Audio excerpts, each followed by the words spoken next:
The door was still swinging when I came back inside. Her perfume was gone already. The TV flickered in the dark living room, casting blue light over the empty couch. On the screen, a paused weather report warned about a thunderstorm moving in from the west. Her phone was still on the kitchen counter. Mine was buzzing in my pocket. I didn't look. I could hear the ice machine rattling in the freezer. That was the only sound in the whole house.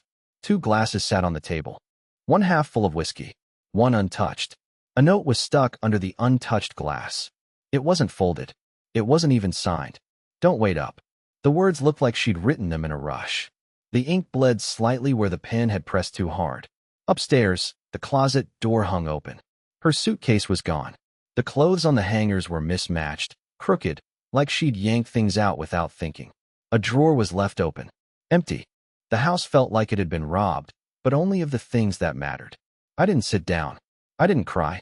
I didn't even finish the whiskey. I went to the garage, dragged out the old cardboard boxes we'd labeled Christmas and donations, dumped them out on the concrete floor, and started packing. I didn't know where I was going. I just knew I wasn't going to be here when she came back. By midnight, the storm had rolled in. Rain hammered the windows. Lightning strobed across the kitchen as I carried the last box out to the car. Her note was still on the table, the ink starting to run from a drop of rain that had blown in through the open door. She said, "Don't wait up." I didn't. I left. And that's when my phone buzzed again. One more message from an unknown number, glowing through the dark. "She isn't coming back. Not tonight. Not ever. You need to see this." I stared at the message for a full minute, the screen's glow painting my face like some kind of accusation. My thumb hovered over the screen, unsure whether to block the number, call it, or just throw the whole phone into the storm outside. The message sat there, pulsing. "You need to see this." See what? I hadn't told anyone I left. I hadn't posted anything. Lacey and I didn't even have mutual friends anymore. Not really. She'd replaced real people with carefully curated yoga friends, and that one coworker she called her work husband, like it was a joke. It never felt like a joke to me. I locked the car doors. Not sure why. Reflex, maybe. The rain on the windshield looked like static. The phone buzzed again.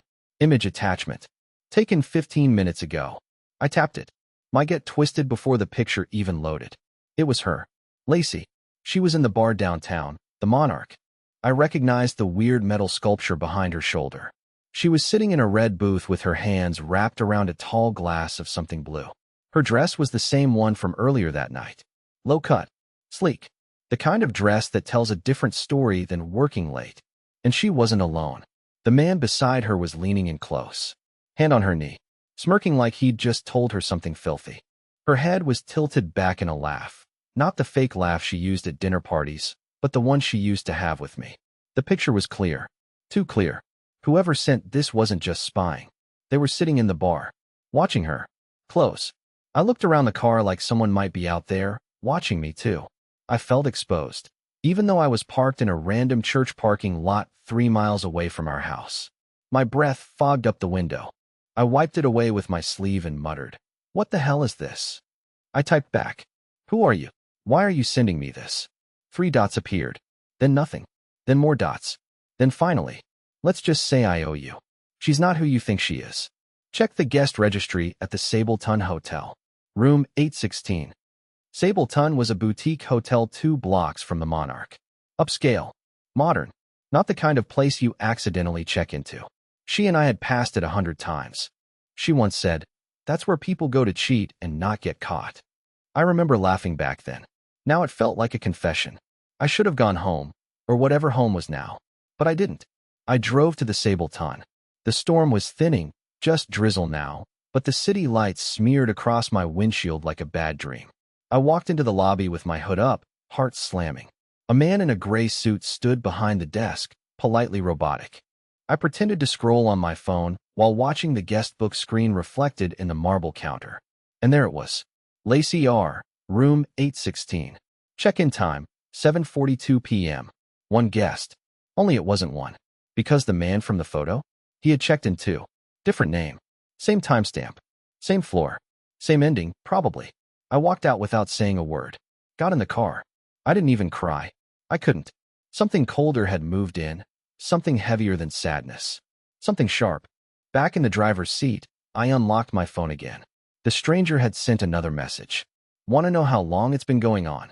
I didn't answer. I just waited. 7 months. She calls you Plan B. And tomorrow, she's going to lie about tonight like she always does. Unless you do something. I sat there in the dark, clutching the steering wheel. That last part kept echoing. Unless you do something. And in that moment, I knew I was done waiting for her. I wasn't going to be her backup plan anymore. But what I didn't know was that Lacey wasn't just cheating. She was hiding something much worse. I didn't sleep that night. I sat in the driver's seat of my old Honda, parked on the side of some forgotten road behind the abandoned rail station, the kind of place where no one asks questions if your car is still there at sunrise. My eyes burned from staring at my phone screen too long, reading and rereading every message from the stranger who claimed to know more about my wife than I ever had. 7 months. 7 entire months. That meant birthdays, holidays, our anniversary. While I was busy buying her thoughtful gifts and booking overpriced dinners, she conveniently forgot. She was already somewhere else. With him. Laughing. Lying. Using my name to cover her tracks. But it was the last message that haunted me the most. She's hiding something worse. It played in my head like a whisper at the back of every thought. Worse than cheating? What could that even mean? I didn't want to ask, but of course I did. I typed it quickly, hands shaking more than I'd admit. What do you mean worse? The typing bubble appeared, disappeared, reappeared. Then it stopped. No answer. Just dead silence. I waited. 15 minutes passed. Then 30. My phone battery dipped below 20%. Still nothing. I tried calling the number, but it rang twice before cutting to voicemail. No greeting, no name. It felt like someone had pulled a fire alarm in my brain and left me standing in the smoke. I didn't know what to believe. Maybe it was someone messing with me. Maybe it was real. But one thing was certain. This wasn't just infidelity anymore. At 5:13 a.m., I drove back to our neighborhood. The lights were still off in our house. Her car was back in the driveway, so she'd come home after all. I parked around the corner and just sat there for a while, engine off, watching the windows like a coward. At 5:41, the bedroom light turned on. A shadow moved behind the blinds. A figure, hers, pulled them slightly open and peeked out toward the street. Not down the road. Not casually. She looked toward my car, the exact spot where I usually parked. Like she expected me. And when she didn't see it, she smiled. I saw it. Even from this far, I saw her smile. I started shaking. It wasn't just betrayal anymore. It was something colder. She was relieved that I wasn't there, that I hadn't waited, that I was gone. And that's when I remembered something else. Something small, insignificant on its own. 2 weeks ago, she made a weird comment when we were watching TV, some crime documentary about people who vanished and were never found. She said, "If I ever disappeared, would you even know what to tell the cops?" I laughed, shrugged it off, said something stupid like, "I don't even know your blood type." She smirked, didn't say anything after that. Now, sitting there in the cold light of morning, I couldn't unhear those words. I couldn't unsee that look she gave me when she thought I was out of her life. I texted the stranger again. "Tell me everything." This time, the reply came instantly. "Meet me tonight. 9 p.m. Northside Storage. Unit 306. No explanation. No threats. Just instructions. I should have ignored it. Gone to the cops. Called her out. Demanded answers. But I didn't. Because deep down, I already knew something was broken far beyond fixing. And I needed to know how deep the hole really went. By the time the sun went down, the whole day had turned into a blur of false starts and half-formed plans. I tried to work, but every email looked like static. Tried to eat, but everything tasted like paper. Every time I closed my eyes, I saw that photo of Lacey at the bar and the shadow of the man leaning toward her. I also kept replaying that smile she gave the empty street when she thought I was gone. It wasn't the smile of someone cheating. It was the smile of someone freed. At exactly 8:47 p.m., I pulled up outside Northside Storage. The place was a sprawling grid of steel doors and buzzing fluorescent lights, rows stretching off into darkness like a maze designed for people's secrets. My headlights caught a dozen security cameras mounted like black eyes under the eaves. The sign by the office read, "Closed, access for tenants only." I wasn't a tenant, but apparently the stranger was. Unit 306 was at the far end, near the fence where weeds grew through the concrete. The corridor smelled of oil, wet cardboard, and something metallic I couldn't place. The rain had stopped, but the air was heavy, electric, like a storm had just passed, but wasn't done with you yet. I stopped a few doors away and killed the engine. My phone buzzed at 8:59. Come in. Doors unlocked. My stomach lurched. There was no car nearby, no footsteps, no sign of anyone waiting. Just a dull echo of water dripping from a downspout. I walked up to 306. The door was rolled halfway open, lights spilling out from inside. It wasn't bright, more like a single naked bulb swaying gently from a cord. I crouched slightly and peered under the metal lip before ducking inside. It didn't look like any storage unit I'd ever seen. No boxes stacked to the ceiling, no dusty furniture wrapped in plastic. This was a kind of makeshift room. Black folding table, a couple of chairs, a corkboard pinned with photos, receipts, and handwritten notes. In the middle of the table sat an open manila folder stuffed with papers, and next to it, a cheap flip phone buzzing silently. And pinned on the corkboard, dead center, was a photo of me. I froze, mouth open. It wasn't a recent photo either. It was from last winter, me at a gas station, pumping fuel with my head down, not noticing whoever was taking the shot. Around it were smaller printouts. Me at the grocery store, me leaving the hardware shop, me picking up Lacey's dry cleaning. Dozens of me, living my life, completely unaware. A voice came from the back corner. Close the door. I spun around. There was a man standing in the shadow between two metal shelves, tall and gaunt, hoodie zipped up to his throat. I couldn't see his eyes under the brim of his cap. His hands were empty, but something about the way he stood made me think of someone who had been waiting for this moment. Who the hell are you? I demanded. My voice cracked like a teenager's. I told you, he said quietly. I owe you. For what? For keeping her distracted long enough. I didn't understand. The bulb swayed again, casting his face in alternating light and shadow. He stepped forward and gestured to the table. Everything you think you know about her is a lie. That's not an affair. That's a cover. She's been moving money, names, and people. I can prove it. But you need to listen before you do something stupid. I felt my knees almost give. What are you talking about? He flipped open the manila folder and pushed it toward me. Inside were bank statements, fake IDs, and photographs of Lacey with different hairstyles, different cities, different men. Not just the guy from the bar. 5, 6, 7 of them. All of them looking at her like she was someone else. I thought she was just cheating, I whispered. He shook his head slowly. No, she's building an escape. And you, Everett, are her alibi. I couldn't feel my fingers as I flipped through the documents. Each page was heavier than the last, like it was soaked in wet cement. The first bank statement showed a transfer of $19,700 from our joint account to an offshore number I didn't recognize. The date? 3 days before our anniversary dinner. The one she made me pay for on my own because, in her words, things were tight this month. The second sheet was a scan of a driver's license. Lacey's photo, but with the name Marissa Elwood. Another document listed her as Jamie Calderon. A gym membership under Riley Shaw. Each one had a different address, all in different states. All active. She's been rotating aliases for at least 2 years, the man said calmly, like he was explaining a crossword puzzle. Each ID ties to a new man, a new location, a new bank. She keeps them running long enough to build trust. Then, right before things get serious, she pulls the plug and disappears. My mouth was dry. Why would she do that? For money? Not just money, he replied. Access. These men. They're all boring, safe, soft. Like you. No offense. None taken, I muttered. They work in insurance, state jobs, IT support, government offices, people with clearance, people with systems access, people nobody notices. She builds relationships, learns logins, passwords, personal habits. It's social engineering, Everett. You weren't a husband. You were a front door? The phrase hit like a punch. A front door. I stepped back from the table, the walls of the unit suddenly pressing in. The man didn't follow. He just watched me carefully, like he expected me to run or throw up, or maybe both. I don't believe this, I muttered. Lacey can't even figure out our Roku remote. She triple checks the oven is off before we leave the house. She cries at Subaru commercials. She's exactly who she needs to be, when she needs to be, he cut in. That's the game. She makes you believe she's helpless, confused, fragile. That's how she gets in.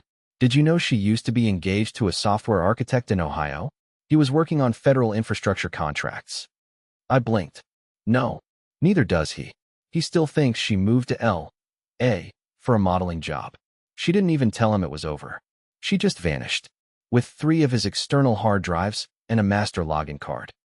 I staggered back against the metal wall and slid down until I was sitting on the cold concrete. My brain couldn't hold it all. The woman I thought I married had a trail of invisible corpses behind her. Not dead bodies, maybe, but ruined men, hollowed out and left wondering what the hell happened. I looked up at the corkboard again. My face, my routines, my life dissected like a frog in biology class. You said you owe me, I said finally. Why? The man hesitated, then pulled something from his back pocket and slid it across the floor toward me. A Polaroid photo, crumpled but intact. Lacey, or Marissa, or Jamie, or whoever she was in that moment, standing beside another man I didn't recognize, older, holding hands. Both smiling. She wore the same dress from the Monarch. Same smile. Same eyes. My brother, the man said. She ruined him. Got into his accounts. Made him think they were building a future. He proposed. 3 days later, he was arrested for fraud he didn't commit. He died in prison before we could clear his name. I didn't speak. She's not just running from you, Everett. She's running from what's about to catch her. And then he looked at me differently. Not like a victim, but like a loose end. He stood slowly and walked toward the storage door. You want revenge? He asked. Or truth? Both, I said. Then you've got 48 hours before she vanishes again. She's not staying here. She never does. She's prepping her exit right now, while you sit in a metal box playing catch-up. He paused, one hand on the door. She won't expect you to follow. She thinks you're too broken. Then he left me there, surrounded by folders of lies, empty walls, and a picture of a woman I never really knew. And the worst part? I still missed her. I didn't go back to the car right away. I sat on the freezing floor of that storage unit for what felt like hours, trying to make sense of the pages still spread across the table. My hands were cold, but I didn't feel them. My mind kept spinning, rewinding, replaying every moment, every comment, every half-lie and convenient excuse she'd ever made. They all sounded different now, like they had been dubbed over by someone else. But even then, a part of me wanted to be wrong. I wanted to believe that man had faked everything, that the documents were forgeries, that maybe Lacey was just unfaithful and not some kind of shape-shifting con artist who'd been running plays across state lines. I needed to hear her voice, not on voicemail, not in a photo. I needed to see her eyes when I asked her myself. At 11:33 p.m., I drove back to the house. No plan, no backup, just adrenaline, bitterness, and a sick hope that maybe, just maybe, she'd tell me something I could live with. The lights were still on. Her car was in the driveway. Everything looked normal, like nothing had happened, like the night hadn't cracked the entire foundation of our lives open. I unlocked the front door and stepped inside. The living room was warm, cozy even. A candle flickered on the coffee table. Vanilla, her favorite. There was a throw blanket folded neatly on the couch, and the TV was on mute, paused on one of those true crime documentaries she liked to fall asleep to. And there she was, in the kitchen, barefoot, wearing one of my sweatshirts, drinking tea. She didn't even flinch when she saw me. Hey, she said, like I'd just come back from the gas station. You left your phone charger in the bathroom. I stared at her. The silence between us was a pressure chamber. You didn't call, she added, sipping her tea. You okay? That was it. No fear. No panic. No sign she had any idea I'd found out. It was either an Oscar-worthy performance, or she was a sociopath. Where were you last night? I asked. She blinked, slow. I told you. Out with colleagues. The new team lead just got promoted. We went for drinks. The Monarch. She paused just long enough for me to catch it. A flicker of calculation behind her eyes. Yeah, she said. How'd you know that? I didn't answer. Just stared. Let the silence fill the space like poison. She shifted her weight. Everett, what's going on? I took out my phone. Opened the gallery. Scrolled to the picture. Her in the booth. The man with his hand on her leg. I flipped the screen and held it up. Her eyes didn't widen. Her mouth didn't fall open. She didn't gasp. Instead, she gave the smallest smile I've ever seen. You followed me, she said softly. That's not like you. My hands were shaking. What's his name? She walked over slowly and took the mug to the sink. Washed it like we were having a normal Thursday night. dried it with the same towel we'd gotten from her sister last Christmas. Then she turned and leaned against the counter like she was bored. "What did he tell you?" she asked. I didn't reply. "That man, the one who sent you that picture. Did he tell you who he really is?" I froze. "You know him?" "Oh, Everett," she sighed. "He's been following me a lot longer than you think. Since before we met." "You mean your ex's brother?" I shot back. "The one who says you ruined his family?" She tilted her head. "Is that what he told you? You stole from him, framed his brother. You don't know the full story," she interrupted calmly. "He's not some innocent avenger. He's a very sick man who's been obsessed with me for years. His brother was an addict and a fraud before I ever met him. I left because I was scared, because I didn't want to end up being dragged into whatever scam they were cooking. But of course, he needed someone to blame, someone to chase. So he chose me." I stared at her. Everything she said was delivered with perfect calm, her tone soft but urgent, like she was trying to save me from myself. It was the same voice she used when I forgot to pay bills, when I misplaced my keys, when I overreacted to things that weren't worth it. "He's trying to turn you into him," she said. "You think you're unraveling some great betrayal, but all you're doing is feeding his fantasy." It was so smooth, so polished, and I wanted to believe it. God help me, I wanted to believe her. But there was one thing she didn't know. One document I hadn't mentioned. I pulled it from my pocket. A printed invoice for a wire transfer made from our joint account to a numbered shell corporation in the Cayman Islands. Her signature at the bottom. Not forged, not faked. When she saw it, her expression cracked. Not fear, not guilt, annoyance. Like I was an unruly child who had gone through her purse. She exhaled slowly. "You should have waited, Everett." I took a step back. For what? For me to leave cleanly. And in that moment, I knew. Every smile, every kiss, every "I love you" had been part of a script. And I was never the lead. Just the prop.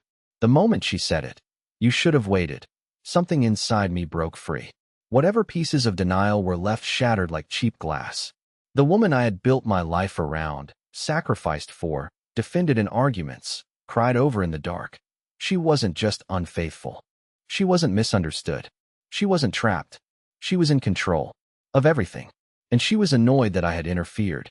We stood in silence for several seconds, the air charged like a pulled trigger. Her arms were crossed, not defensive, calculated. She was measuring me now, trying to decide how much I knew, what I'd do next, and if she needed to change tactics. Her eyes flicked toward the stairs, just briefly, and that was enough. "What's up there?" I asked.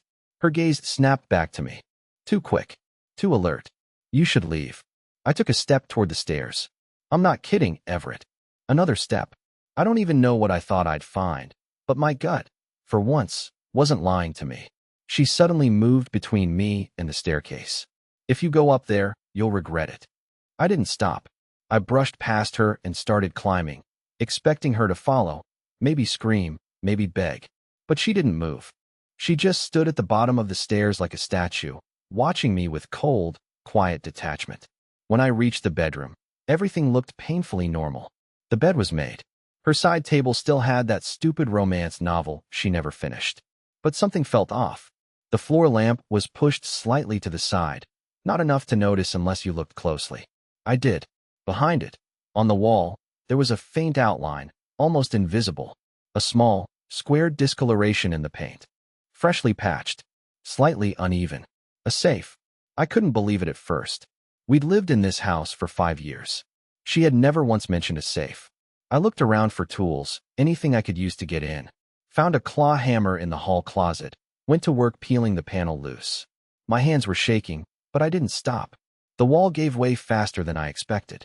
Behind it was a steel-faced biometric safe, palm-sized, embedded into the studs. No keypad, just a fingerprint scanner. Of course, I stood there, breathing heavily, staring at it.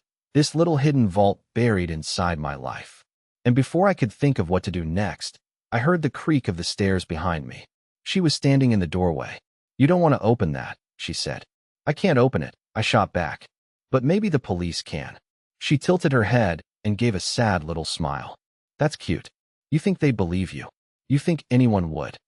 I stood up, hammer in hand. "Then open it." "Why?" she asked, voice flat.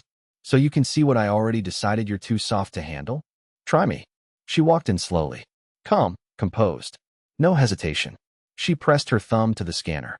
There was a soft beep. The safe clicked open. Inside were three things. A black notebook with no markings. A thick stack of foreign currency, euros, pesos, and a type of paper I didn't even recognize. A flash drive taped inside a folded envelope labeled, "In case of Everett." I stared at the label. What the hell is this? She didn't answer, just leaned against the dresser and watched me as I pulled the envelope open. Inside was a single printed document, a drafted email to my employer. It claimed I'd accessed internal systems without clearance, funneled small amounts of company funds through dummy invoices, and flagged me for potential identity fraud. Everything was worded perfectly. It even had fake screenshots of transactions I'd supposedly made from my work laptop.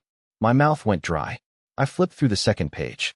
There was a summary of my schedule, logins, security questions, everything someone would need to impersonate me. I was never going to use it, she said quietly. Not unless I had to. It was insurance. You were going to destroy me. I was going to protect myself, she corrected. You were never supposed to get this far, Everett. You weren't supposed to ask questions. I couldn't believe what I was hearing. My own wife had created a failsafe against me. She hadn't just planned an escape. She'd written the script for my downfall. And then I noticed the last line on the envelope. To be delivered only if he talks. She saw me read it. It's not personal, she said. I stared at her, numb.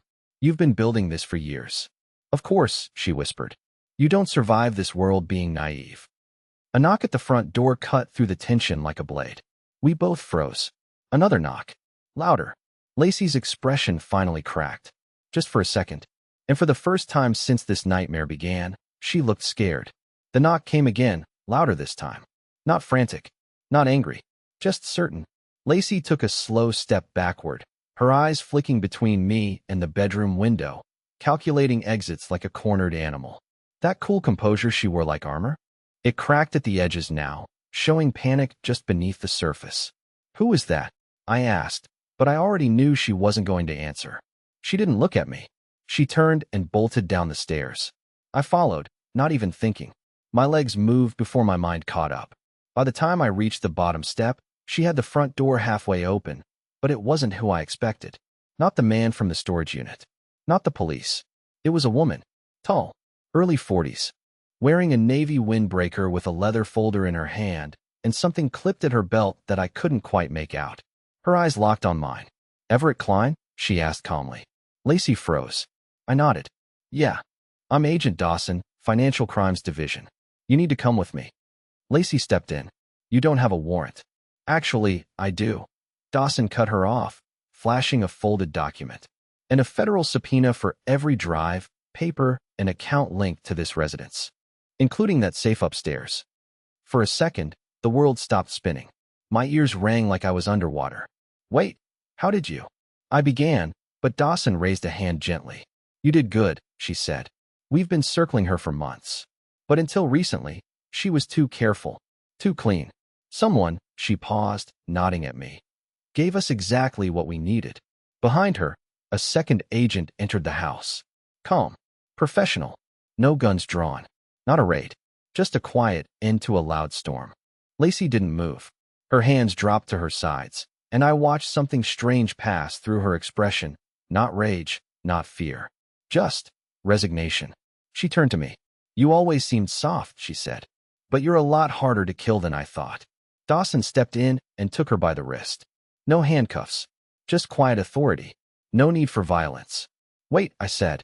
What happens now? She faces federal charges. Wire fraud. Identity theft. Obstruction. She's not vanishing again, Everett.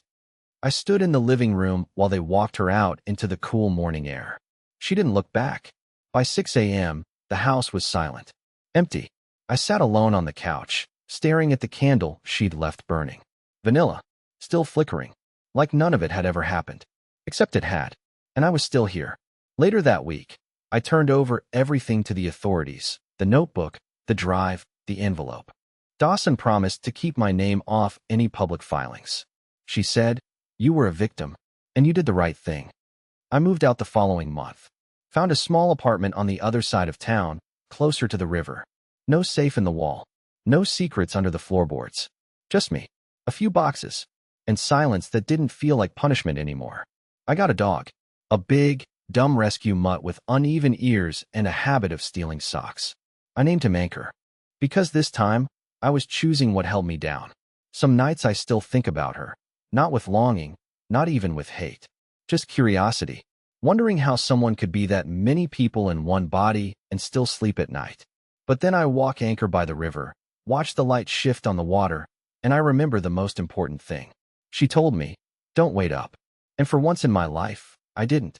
I let her go, and I kept myself.